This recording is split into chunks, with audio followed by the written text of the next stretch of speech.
Salamo 10:10. Ny aherezan'ny mpanjaka ny ziona izay sady mpanjaka no mpisorona. Izao no lazain'i Jehovah amin'ny tompoko: mipetraha eo amin'ny tanako ankavanana, ambara-panaoko ny fahavalonao fitoeran-tongotrao.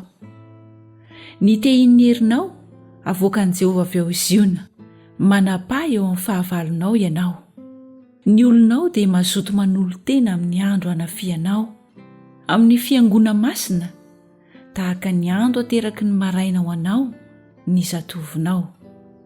Efa nianiana Jehovah ka tsy hanenina, ianao ny mpisorona mandrakizay araka ny fanaon'i Melkizedeka.